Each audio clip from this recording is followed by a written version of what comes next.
everybody. I'm Chris Angel, your co-host for Let's Move Austin. Teresa.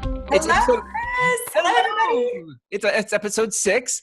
Yes. And I think we've had some good feedback so far in the first 5. So this is a good, juicy topic today. We're talking about the value of a vendor list, right? That's correct. Or in the way that you said it. Do you want to say it the way that you titled it? You say it the way I titled it. Okay. It's not who you know, it's who your realtor knows. Right? This is true. I'm going to give away some secrets today. I like it. Let's jump in. Like, what is the, give me the heart behind this whole thing. Well, a lot of times people ask, why do I need a realtor? What is your value, right? Yeah. Like, why would I pay this much money to have, you help me sell my house or help me buy a house? Yep. And one of the things, it's like an intangible. I can't put an exact dollar amount on this, but the people that I know that you need to get your transaction closed smoothly, that's one of the reasons that I'm worthy of hiring to work with homeowners and buyers and sellers. So I wanted to just talk about that because you don't often get a chance to say, like, this is the price tag on it. Right. But I thought maybe by sharing some examples of how the connections I have with vendors benefit my clients, it might be an interesting thing for people to learn about. You were telling me about a last minute inspection that, could have completely killed the transaction. Tell me about that story. It actually was. It was right around Christmas time. Yeah. And I represented the seller, and the buyers were buying on a VA loan, and that's a veteran loan. Yep. They have their own appraisals. They have slightly more stringent criteria for the quality of the home. And there was nothing wrong with this home.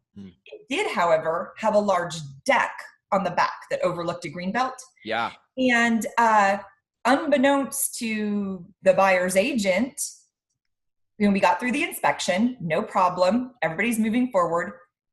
The day before we're scheduled to close. Now it's Christmas time. There's a lot of days off business, and my seller is already out of state. The buyers have their stuff in a truck. They've been moving cross country.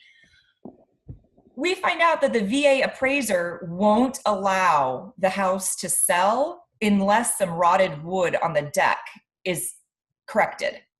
Wow. It's not even in the house, not even touching the house. So I have to get a deck repairman out there. Well, I mean, the buyer's agent coulda, shoulda, maybe would have been nice if he had done it. But in reality, I called this handyman guy that I know, because also nobody wanted to spend the money on it because the buyers were going to tear the deck off anyway and put a new one on. And my seller's like, well, it's not my problem. I'm already done. Not really, but in her thinking. Right. So anyways, got someone over there, literally paid to have them take the rotted wood off, put new wood down, didn't even stain it, didn't even care if it matched, and took pictures of it and convinced the appraiser to let it move forward like that. Wow. Yeah. Wow. Yeah. So it could have cost hundreds of dollars a day in delays and just anxiety for everybody. But handled. I got a guy. Too, sometimes I'm sexist, but I got a guy. Well, I mean, we know what you mean. I think that somebody could hear that and go, well, I could just call somebody. But the reality is, like, there's this communication, even unspoken, when you have a guy who can get the job done and knows what needs to be done based on a VA appraisal versus if you had called some other contractor to come in and they had all the extra things they would have done because they didn't understand what the VA appraiser needed, right? We just need the minimum. Like, most guys wouldn't have understood. No, it doesn't need to look right. It just get it done. Yeah. And that what that is and that the contractor knows what that is what can help that get done efficiently and cost effectively. Right. And he got paid out of closing. So nobody had to write a check that day either. Yes. And not everybody will do that. And people won't even know about that. They're like, that's an option. How do I write that? How do I do that? Yeah. So good. What about, tell me about repairs before selling. Okay. So that's an interesting one because we've had 2 of these with the brokerage this spring, like in the last 2 months. One was my client, one was one of my agent's clients. Both of them had the same question. What would my house sell for as is versus what would my house sell for if I made some repairs? Yep. One situation was an estate. So elderly parents had moved into assisted living. So their house was pretty kind of vintage. Yeah. The parents had lived there a long time and it didn't have a lot of updates. It was very vintage. Vintage, nice. The other house had been a rental. Mm-hmm. Okay. So again, it wasn't in bad shape. It just wasn't updated. Right. And it wasn't really cute, Yeah. So on both of those, we were able to come in and say what the market value, what we would list it for if we just put a sign in the yard next week, as it is out the door. Mm-hmm. Then it's a whole nother situation to say which repairs would bring the most value. Mm-hmm. And you have to know what each repair is going to cost in order to estimate that. Mm-hmm. So is it cost effective to remove the popcorn from the ceiling? Or do you just want to, tear out the old carpet and put new down? What are all those, steps of remodel that you could do? Do you want to paint the cabinets and put granite down? Or do you need to just put granite down because, we're going to make the rest work? Right. So you really have to have a sophisticated understanding of the market and of what each of those items on the repair list might cost and how long they're going to take. Because if you lose a month dinking around with a different set of contractors for everything, you might miss the peak of the market for selling season. Right. So there's a lot of variables. And I'm really, really fortunate to have an excellent contractor that I trust that is able to do those kind of estimates on the level that I need the details of. I don't need, it's going to take a couple weeks and be about 20 grand. I need to know each of those items. If it's these 3 items or these 7 items, how does that take more or less time? The level of detail that I bring to my clients, I need him to bring to me, and he does. And I'm able to give my clients really comprehensive information. I love that's something too that you may not say this about yourself, or maybe you would, but I think you're a tiger when it comes to like getting accurate things that you need from people. And some people don't do that. A lot of realtors just are very polite and very nice about things. And I think when you see something that you need detail wise, you ask for that. Well, I think it's my responsibility. And if someone is willing to spend, up to $20,000 or $30,000 to update their family's home, and they ask me for advice, it's my job to give them the level of detail I would want if it were my own home. Yep.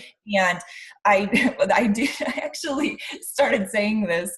I said, I'm not conservative on anything in general, except when I give financial estimates. Nice. So I do want to make my clients happily surprised if the numbers work out better. Right.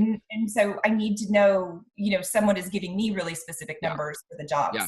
I love that. There's so much that happens in a real estate transaction that when you find somebody like you that has an attention to detail, and you want them to be pleasantly surprised financially. Yeah. That goes a long ways. You told me about a story about taking a picture. I can't remember exactly now the story. So you took a picture, you could send it to was it a plumber? Shh, don't give away my source. I'm pretty sure he's not supposed to do this, but. Okay. Well, we don't know. This is a hypothetical. Yes. Let's say you're in a house and the inspection is going on. When let's say we buy a house on a Monday, you might have 7 days to get the inspection done and get any repair requests over to the other side. So this is if I'm representing buyers. It might be Thursday before you get the inspector out, Friday before you get the inspection report. Now, how are you going to, let's say it needs, a couple things to the HVAC and the hot water heater needs to be replaced. When am I going to get these estimates? Right? You're out of time. On your contingency, right? Yeah. So it's now Saturday, or even if it was Friday, there's not a lot of chances to get a plumber to come out and give, an estimate just because you snap your fingers. Right. So I have a better solution. I have a plumber who hypothetically, if I take a picture of the HVAC unit or I send him the inspection report that photographs and has the information, he will text me back with a basic estimate of what it's going to cost to repair those items. Right. And he will never, even if he's wrong because it was worse than he thought based on, the pictures made it look better than it was or something, he never passes that along to clients. So he sticks by his word. And so when my clients know then if we're asking for $800 from the sellers, that's going to be enough to repair whatever item it was, we're not guessing. That can save a deal. Cause if you're at the final hours of your inspection contingency and the window's closing for you to say, we're going to walk away from this deal because it's going to cost too much, or we're going to stay in it because it's affordable and we can take care of it. if you don't have the answer to that, you could walk away from a house that could have been a couple $100 and you know. Right. And in this market, because it is so hot, if you're the lucky buyer that got the house under contract, let's say you could say, oh, let me just ask for a couple more days so I can get some estimates. They're not likely to give you a couple more days. So we have to, you know, be skillful and know the market we're working in. And that's, you know, extending it indefinitely is not realistic. Yep. Yeah. It's so good. I love it. Anyway. I love it. So it's not who you know, it's who your realtor knows. In this case, generally, yes. We definitely tend to, you know, I've honed my list so that people that, you know, understand what needs to be delivered, understand the detail that my clients deserve, and that I bring repeat business to. Because, you know, usually you only might remodel your kitchen once, you know, and I have clients I bring to these people time and again, so I get a little bit of priority treatment for my clients. Yeah, I love that. I can see for a seller, I could see this being a really important conversation, because if you're thinking about selling, those of you listening to this right now, if you're 3 to 6 to 12 months out from selling, you have some time to kind of get stuff figured out, and you should be kind of having these kinds of conversations with somebody like Teresa now. Yeah. And Teresa's contractors. Please do it in advance. Yeah, right? Like, hey, we're ready to list. And then you get like this stuff to do and you're like, whoops, that, you know, that's not good. So I would say you would definitely want to reach out to Teresa for that conversation, as well as like what vendor she might recommend for you. Absolutely. Even if, and I often do share my vendors, even if someone isn't ready to buy or sell, but you need a good plumber or something like that, I'm happy to help. That anything real estate related, I want to be a resource. Yeah, good point. Even if you bought a house last year and you're looking for a good plumber, you don't need to like be in the market to buy or sell, probably, right, Teresa? That's correct. For Teresa to help you. I got good people and I want to keep them working with good people. Of course, yeah. Also, if you're a buyer in this process right now and you're getting ready to buy, probably working with somebody like Teresa who has the experience that she has and the vendor list that she has will be really important. So Teresa, if people want to, buyers, sellers, or just homeowners in general want to reach out to you about your vendor list, number one, you could always call me. My cell phone is listed. And I do have a page on my website called letsmoveaustin.com/vendors. So that would be the best place to go. Letsmoveaustin.com/vendors. I love that. Sure. Okay. So easy. And your number, if people want to call you, is on that same website, right? Letsmoveaustin.com. Yes. Okay. People, I love it. This is what you got to do. You got to go to letsmoveaustin.com/vendors. Okay. All right. Teresa, thank you. Another great episode. We'll catch you in episode 7. Okay. Bye, everybody.